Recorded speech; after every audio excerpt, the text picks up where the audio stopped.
Hi friends, ಇವತ್ತು ಸಂಜೆ ನಾವು ಏನು ಮಾಡ್ತಿದ್ದೀವಿ, ಸಂಜೆ ಊಟಕ್ಕೆ ರಾಗಿ ಮುದ್ದೆ ಮತ್ತು ಸಾಂಬಾರು ಮಾಡ್ತಿದ್ದೀನಿ. ಅದನ್ನು ಹೇಗೆ ಮಾಡೋದು ಹೇಳ್ಕೊಡ್ತೀನಿ ಬನ್ನಿ. ಈಗ ಸಾಂಬಾರು ಮಾಡೋದು ಹೇಳ್ತೀನಿ. 1 ಚಮಚ ಕೊಕೊನಟ್ ಆಯಿಲ್, ಈ ಕಡೆ ಇದು ಬಾಣಲೆನೂ ಬಿಸಿ ಮಾಡೋಕ್ಕೆ ಇಡೋಣ. ಇದು ರಾಗಿ ಮುದ್ದೆ ಮಾಡಲಿಕ್ಕೆ 1 ಕಪ್ ರಾಗಿ ಮುದ್ದೆಗೆ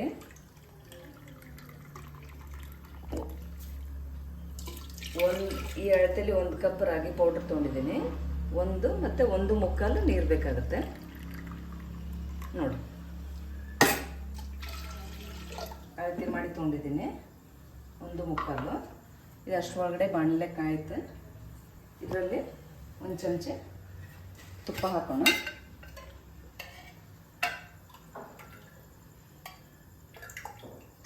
ಮತ್ತು ರುಚಿ ಬೇಕಾದಷ್ಟು ಉಪ್ಪು. ನಾವು ಆಲ್ರೆಡಿ ಇದು ಕೆಟಲಲ್ಲಿ ಬಿಸಿನೀರು ಕಾಸಿ ರೆಡಿ ಇಟ್ಟಿದ್ದೀನಿ, ಅಂದರೆ ಅಡುಗೆ ಫಾಸ್ಟ್ ಆಗುತ್ತೆ ಅಂತೇಳಿ. ಯಾಕಂದರೆ ಸ್ವಲ್ಪ ಗಡಿಗೆನಲ್ಲಿ ಅಡುಗೆ ಸ್ಲೋ ಆಗೋದ್ರಿಂದ ನಾನು ಎಲ್ಲ ರೆಡಿನೇ ಇಟ್ಟಿರ್ತೀನಿ. ಬೇಳೆನೂ ಅರ್ಧ ತಾಸು ಮೊದಲೇ ನೆನೆಯಿಟ್ಟಿದ್ದೀನಿ, ಅಂದರೆ ಅಡುಗೆ ಫಾಸ್ಟ್ ಆಗಲಿ ಅಂತ. ಈಗ ಇದು ನಾನೇನೀಗ 1 ಕಪ್ ರಾಗಿ ಪೌಡರ್ ತೊಗೊಂಡಿದ್ದೀನಲ್ಲ, ಅದೇ ಕಪ್ನಲ್ಲಿ 1 ಚಮಚ ಹಿಟ್ಟು ತಗೊಂಡು ಇದನ್ನು ಕಲಿಸ್ತಾ ಇದ್ದೀನಿ. ಹಿಂಗೆ ನೋಡಿ, ಚೆನ್ನಾಗಿ ಕಲಿಸ್ರಿ. ತುಂಬ ಈಸಿ ಇದೆ. ಊಟ ಮಾಡೋ ಮುಂದೆ ನಾವು ರಾಗಿ ಮುದ್ದೆ ಮಾಡ್ಬೋದು, ಅಷ್ಟು ಫಾಸ್ಟ್ ಆಗುತ್ತೆ ಇದು. ಹಾಗಾಗಿ ಈ 1 ಚಮಚ ಪೌಡ್ರು ನೀರಲ್ಲಿ ಕಲಿಸಿದ್ವಲ್ಲ, ಇದರ ಹಾಕಬೇಕು. ಹಾಕಿದ್ಮೇಲೆ ಇದು ಚೆನ್ನಾಗಿ ಕುದಿಬೇಕಿದೆ. ಅದು ಆ ಕಡೆ ಕುದಿಲಿ. ಈಗ ಇದು ಸಾಂಬಾರಿಗೆ ಒಗ್ಗರಣೆ ಕೊಡೋಣ. ಸ್ವಲ್ಪ ಸಾಸಿವೆ, ಜೀರಿಗೆ, ಸ್ವಲ್ಪ ಹಿಂಗು ಮತ್ತು ಕರಿಬೇವು,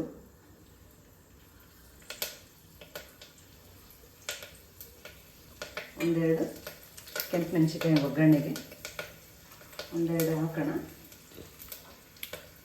ಚೆನ್ನಾಗಿ ಟೇಸ್ಟ್ ಬರುತ್ತೆ ಮತ್ತು ರುಚಿನೂ ಇರುತ್ತೆ. ನೋಡಿ, ಸ್ವಲ್ಪ ಚಟ್ಪಟ ಆಗಿದ ತಕ್ಷಣ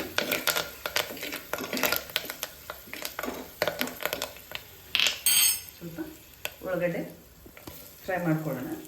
ಉಳ್ಳಾಗಡ್ಡೆ, ಬೆಂಡೆಕಾಯಿ ಮತ್ತು ಟೊಮೆಟೊ ಸ್ವಲ್ಪ ಫ್ರೈ ಮಾಡ್ಕೊಳ್ಳೋಣ.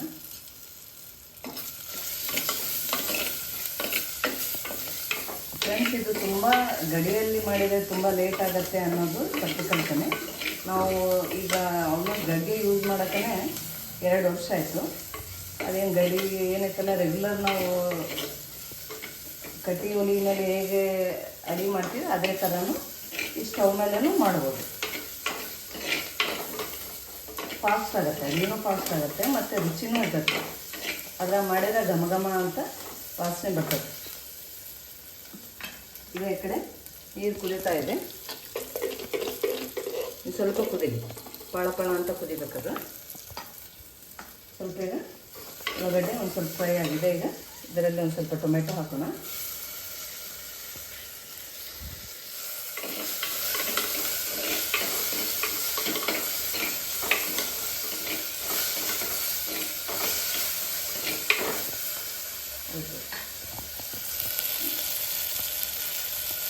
ಸ್ವಲ್ಪ ಹಾಕೋಣ.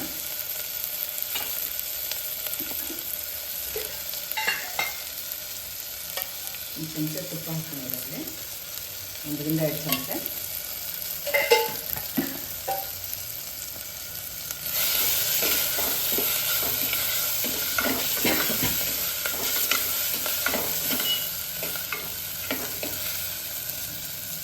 ನೋಡಿ, ಇದು ಕುದಿತಾ ಇದೆ. ಈಗ ಇದಕ್ಕೆ ಈಗ ಇದನ್ನೆಲ್ಲ ಹಾಕಿ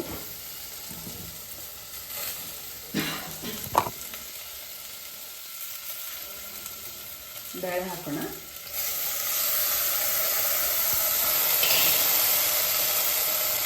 ಚೆನ್ನಾಗಿ ಬೇಳೆ ಹಾಕ್ಕೊಂಡಿದ್ದೀನಿ. ಈಗ ಸ್ವಲ್ಪ ನೀರು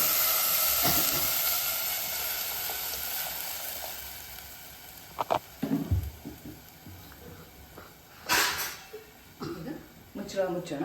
ನಿಧಾನ ಕುದೀತದೆ ಅದು. ಈಗ ನೋಡಿ, ಈಗ ಫ್ರೆಂಡ್ಸ್, ಈಗ ಆಲ್ಮೋಸ್ಟ್ ನೋಡಿ ಈ ಥರ ಕುದೀತಾ ಇರಬೇಕು. ಈಗ ನಿಧಾನ ಸ್ಲೋ ಆಗಿ ಹಿಟ್ಟು ಹಾಕೋಣ. ನಾವು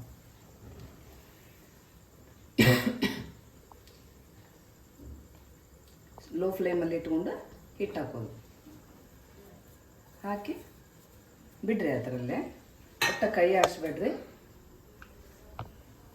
ನೋಡ್ರಿ, ಇದು ಕುದಿಲಿ. ಅದು 1 ಮಿನಿಟ್ ಚೆನ್ನಾಗಿ ಕುದಿಬೇಕದು. ನೋಡಿ, ಏನು ಮುಟ್ತಾ ಇಲ್ಲ, ಅದೇನು ಒತ್ತಲ್ಲ, ಏನಿಲ್ಲ, ಚೆನ್ನಾಗಿರುತ್ತೆ. ಅದೆಲ್ಲ ಒಣ ಹಿಟ್ಟು ಹೀರ್ಕೊಳತ್ತೆ. ಅದು ಸ್ವಲ್ಪ ವೆಯ್ಟ್ ಮಾಡಿರಿ, ಏನಾಗಲ್ಲ, ಅದೇನು ಸೀದೋಗಲ್ಲ, ಏನಾಗಲ್ಲ. ಯಾಕಂದರೆ ಫಸ್ಟ್ ಅರ್ಧ ಬಟ್ಲ ನೀರಲ್ಲಿ ಹಿಟ್ಟು ಹಾಕಿ ಕಲಿಸಿದ್ದೀವಲ್ಲ, ಹಾಗಾಗಿ ಅದೇನು ಒತ್ತಲ್ಲ.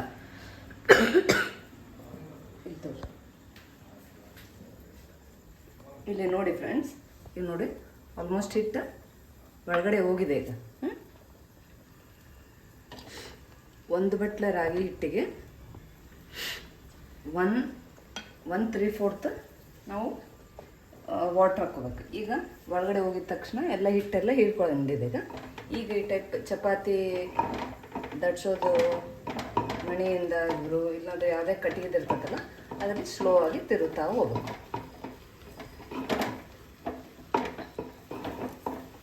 ನೋಡಿರಿ,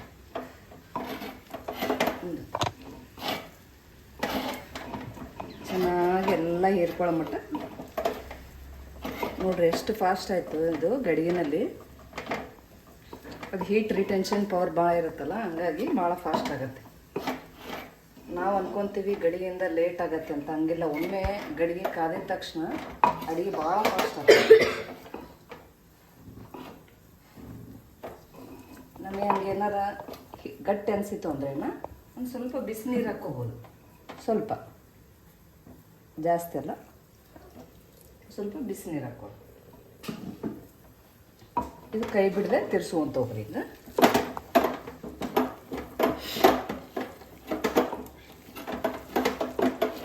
ನೋಡಿ ಫ್ರೆಂಡ್ಸ್, ಆಲ್ಮೋಸ್ಟ್ ಇದು ಇದಕ್ಕೆ ಹತ್ಕೊಂಡು ಬಂದುಬಿಡ್ತೈತೆ. ಒಮ್ಮೆ ಅದು ಹಿಟ್ಟು ರೆಡಿ ಆಯ್ತು ಅಂದ್ರೆ ಇದಕ್ಕೆ ಹತ್ಕೊಂಡ್ಬಿಡ್ತೈತೆ. ಇದು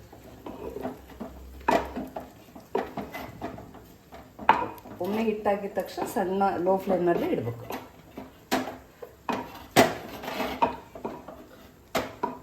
ಈಗೆಲ್ಲ ಕಲಿಸಿದೀವಲ್ಲ, ಈಗ ನಾವು ಮುಚ್ಚಳ ಮುಚ್ಚಿ 2 to 3 ಮಿನಿಟ್ಸ್ ಹಾಗೆ ಬಿಡೋಣ.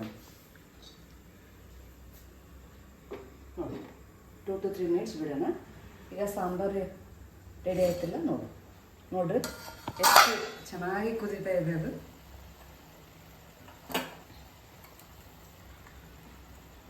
ಒಂದು ಚಮಚೆ ಉಪ್ಪು ಹಾಕೋಣ,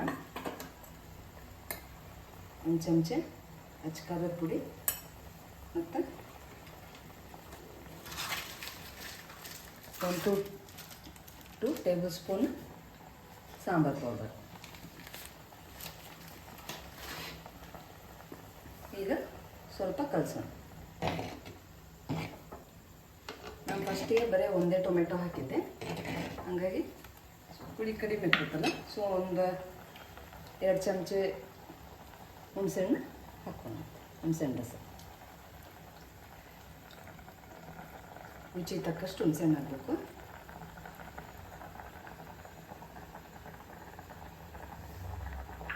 ಒಂದು ಸ್ವಲ್ಪ ಬೆಲ್ಲ ಹಾಕೋಣ.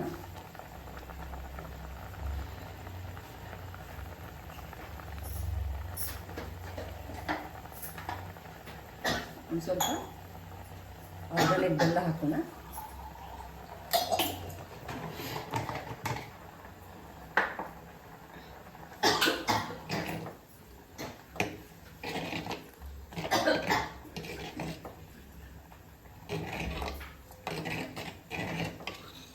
ಇದು ಕಾಳನ್ನು ಅರ್ಧ ತಾಸು ಮೊದಲೇ ನೆನಿಟ್ಟಿದ್ದೀನಿ. ಈ ಬಿಸಿನೀರು ಹಾಕಿರೋದ್ರಿಂದ ಸ್ವಲ್ಪ ಫಾಸ್ಟ್ ಕುದೀತೈತೆ. ನೋಡೋಣ ಇದು ಎಷ್ಟು ಟೈಮ್ ತೊಗೊತದಂತ. ಇದರಲ್ಲಿ ನಮ್ಮ ರಾಗಿ ಮುದ್ದೆ ರೆಡಿ ಆಯ್ತದಂತ ನೋಡಿ. ಇಲ್ಲಿ ನೋಡಿ ಫ್ರೆಂಡ್ಸ್, ಇಲ್ಲಿ ನೋಡಿ, ಇದು ಮುಟ್ಟಿ ನೋಡಿದಾಗ ಕೈಗೆ ಹತ್ಕೊಳ್ಳಲ್ಲ ನೋಡಿರಿ, ಒಟ್ಟು ಹತ್ಕೊಳ್ಳಲ್ಲ. ಸೊ ಈಗ ಅದು ರಾಗಿ ಮುದ್ದೆ ರೆಡಿ ಆಗಿದೆ ಅಂತ ಅರ್ಥ. ಈಗೇನು ಮಾಡೋದು, ನಿಮಗೆ ತೋರಿಸ್ತೀನಿ. ಈಗ ರಾಗಿ ಮುದ್ದೆದು ಸ್ಟವ್ ಬಂದ್ ಮಾಡೋಣ. ಬಂದ್ ಮಾಡಿ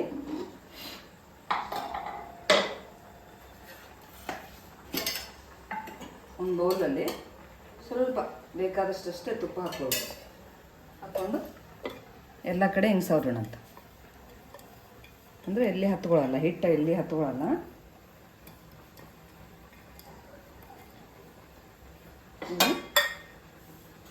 ಒಂದು ಚಮಚ ತೊಗೊರಿ, ಚಮಚ ತೊಗೊಂಡು ಹೀಗೆ ಇದ್ರಲ್ಲಿ ಹಾಕ್ಕೊಳ್ಳಿ.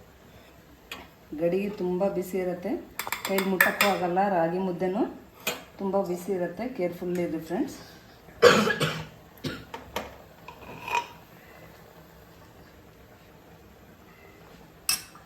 ನೋಡಿ, ಕೈಗೆ ಮುಟ್ಟಕ್ಕೆ ಹೋಗಬೇಡಿ. ಇಲ್ಲಿ ನೋಡಿ, ಒಂದು ಚಮಚ ತುಪ್ಪ ಹಾಕಿ ಈ ಬೌಲಲ್ಲಿ ಹಿಂಗೆ ರೌಂಡ್ ತಿರ್ಸ್ತಾ ಹೋಗ್ಬೇಕು.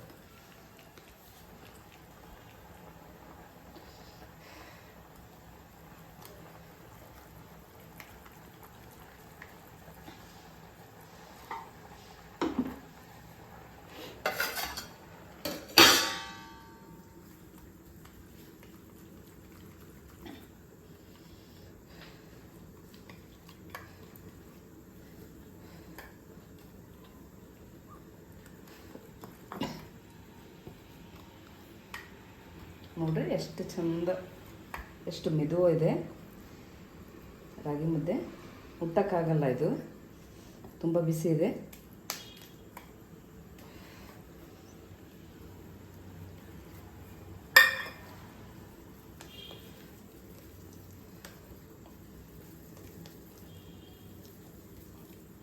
ನೋಡಿ ಫ್ರೆಂಡ್ಸ್, ಎಷ್ಟು ಚಂದ ಇದೆ ಇದು. ಕನ್ಸಿಸ್ಟೆನ್ಸಿ ನೋಡಿ ಎಷ್ಟು ಸಾಫ್ಟ್ ಇದೆ. ಬಾಯಲ್ಲಿ ತಿಂದ್ರೂ ಹತ್ಕೊಳ್ಳಲ್ಲ ಅದು. ನೋಡಿ ಎಷ್ಟು ಸಾಫ್ಟ್ ಇದೆ. ಕರೆಕ್ಟ್ ಅಳತೆ ನೀವು ತೊಗೊಂಡ್ರೆ, ಒಂದು ಗ್ಲಾಸ್ ರಾಗಿ ಹಿಟ್ಟಿಗೆ 1/4 ನೀರು ಹಾಕ್ಕೊಂಡ್ರೆ ಕರೆಕ್ಟ್ ಹದ ಕರೆಕ್ಟ್ ಇರುತ್ತೆ. ನೀವು ತಿನ್ನೋಕ್ಕೂ ಟೇಸ್ಟ್ ಇರುತ್ತೆ. ನೋಡಿ, ಇದು ಆಲ್ಮೋಸ್ಟ್ ಈಗ ರಾಗಿ ಮುದ್ದೆ ರೆಡಿ ಆಗಿದೆ. 1 ಕಪ್ಪಿಗೆ 5 ರಿಂದ 6 ರಾಗಿ ಮುದ್ದೆ ಆಗುತ್ತೆ. ಇದು ಸಾಂಬಾರು ಆಗಿದೆ ನೋಡೋಣ.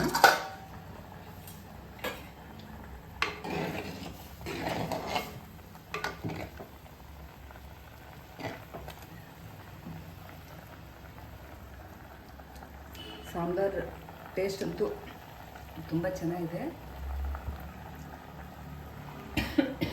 ಇನ್ನು ಸ್ವಲ್ಪ ಕುದಿಬೇಕದು. ನುಗ್ಗೆಕಾಯಿನೂ ಸ್ವಲ್ಪ ಮೆತ್ತಗಾಗಬೇಕಲ್ಲ.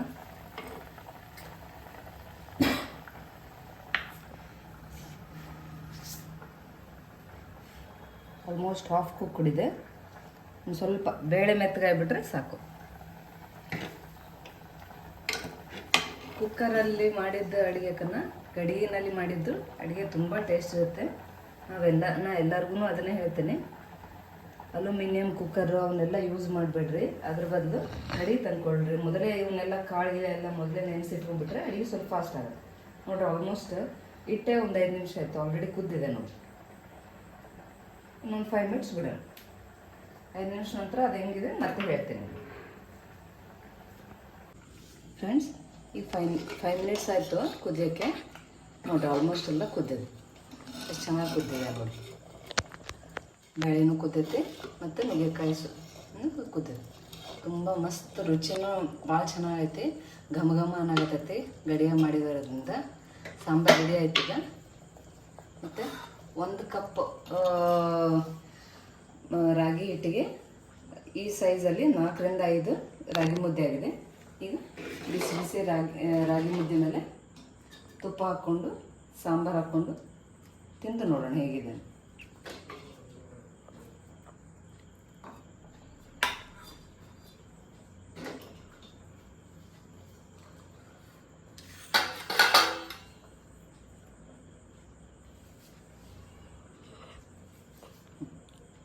ನೋಡಿ ಫ್ರೆಂಡ್ಸ್, ಬಿಸಿ ಬಿಸಿ ರಾಗಿ ಮುದ್ದೆ ಮತ್ತು ಸಾಂಬಾರು ರೆಡಿಯಾಗಿದೆ. ಅದು ಜಸ್ಟ್ 10 ಮಿನಿಟ್ಸಲ್ಲಿ. ಇದು ನಾವೊಂದೇ ಅಲ್ಲ, ಈವನ್ ಬಾಣಂತಿಯರೂ ತಿನ್ನಬೇಕು. ರಾಗಿ ತಿನ್ನೋದ್ರಿಂದ ಹಾಲು ಬರ್ತಾವೆ ಮತ್ತು ಇದು ಹೈಯೆಸ್ಟ್ ಕ್ಯಾಲ್ಶಿಯಂ ಇರೋದ್ರಿಂದ ಹೆರಿಗೆ ಆದ ನಂತರನೂ ತಾಯಿದವ್ರಿಗೆ ಕೊಡ್ಬೋದು. ಬೋನ್ಸು ಗಟ್ಟಿಮುಟ್ಟಾಗ್ತವೆ ಮತ್ತು ರಾಗಿಯಿಂದ ಹಾಲು ಬರ್ತಾವೆ. ಸೊ ಹಂಗಾಗಿ ಎಲ್ಲರೂ ತಿಂದು ಸಿರಿಧಾನ್ಯಗಳು ಎಲ್ಲ ತಿಂದು ಎಲ್ಲರೂ ಗಟ್ಟಿಯಾಗಿ ಅನ್ನೋದು ನಂದು ಒಂದು ವಿನಂತಿ. ಈ ವಿಡಿಯೋ ಇಷ್ಟ ಆದಲ್ಲಿ ನೀವು ಲೈಕ್ ಮಾಡಿರಿ, ಶೇರ್ ಮಾಡಿರಿ, ಸಬ್ಸ್ಕ್ರೈಬ್ ಮಾಡಿರಿ. Thank you.